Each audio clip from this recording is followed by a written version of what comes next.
All right, welcome to this special Peter on Tour guide. We are going to break down the perfect 3-day trip to Prague. And trust me, 3 days, it's the absolute sweet spot. You get to soak in all that history and magic without just getting totally wiped out. This is the exact blueprint I've perfected over 25 years on how to do it right. I mean, you've seen the pictures, right? It's a fairy tale city, a Gothic masterpiece that honestly looks like it was pulled straight out of a storybook. All those spires just reaching for the sky. They promise centuries of history and art. And there's the catch. That magic, it can fade pretty fast. When you're stuck in a sea of selfie sticks, you're overpaying for food that's just meh, and you're waiting in lines that never seem to end. So how do you cut through all that noise and actually find the real Prague? Well, that's where this guide comes in. This is not just another travel blog, okay? This is the personal, trusted game plan from someone who's walked these streets professionally for more than 2 decades. This is the real insider track. So here's how we're going to do it. We'll walk through the plan day by day. First, the historic core. Then we'll head up to the Royal Heights. And we'll finish up with a day in the authentic city. By the end of this, you'll have all the keys you need for your perfect Prague trip.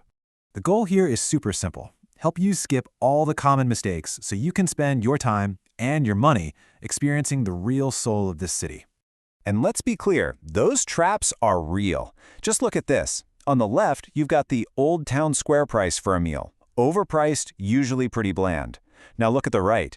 Just a short walk away is what you should actually be paying for an authentic, delicious meal. We're talking almost double the price for, like, half the quality. This is exactly what we're going to help you avoid. Okay, day 1. It's all about tackling the historic heart of the city. But we're going to do it with a strategy to see it before everyone else does.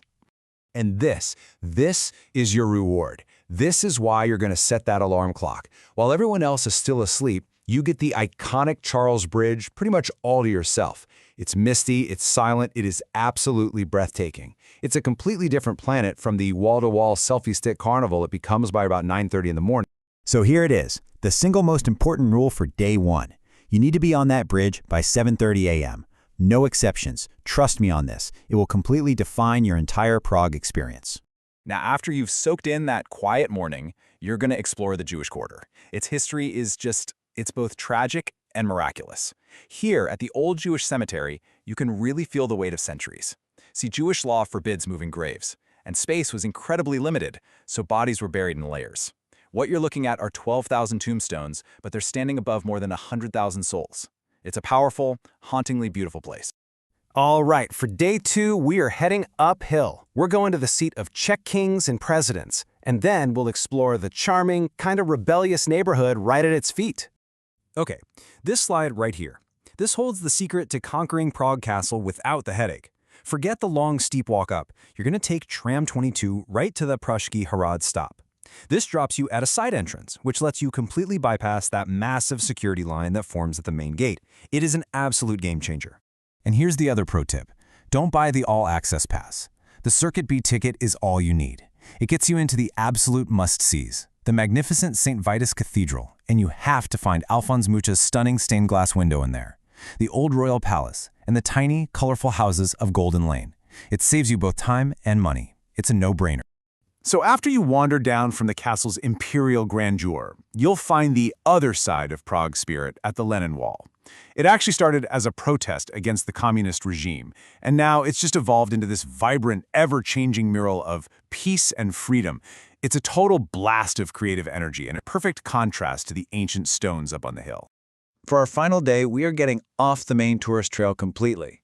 This day is all about experiencing the city the way the locals do. And day 3 is all about this combination. On the left, you've got the iconic, epic views that Prague is famous for. But on the right, you've got the local vibe. You know, the authentic taste, the relaxed pace, the feeling of real daily life. Today, we're going to get both. And you actually get to choose your own adventure here. You can head to Letná Park for that postcard-perfect money shot of all the bridges. If it happens to be a Saturday, definitely hit the Náplavka Farmers Market on the riverbank. Or maybe you want to explore Vinohradí, this really cool neighborhood they call the Brooklyn of Prague. And for something truly unique, you could try a beer spa. Yes, you literally bathe in hops and yeast while enjoying unlimited beer on tap. It's an experience you will not forget. So let's wrap all this up. Let's talk about what makes this trip so special, especially when it comes to value. And really, the numbers prove it. I mean, whether you're a budget traveler sticking to around $60 a day, or you're looking for a little more comfort, Prague is just incredibly affordable.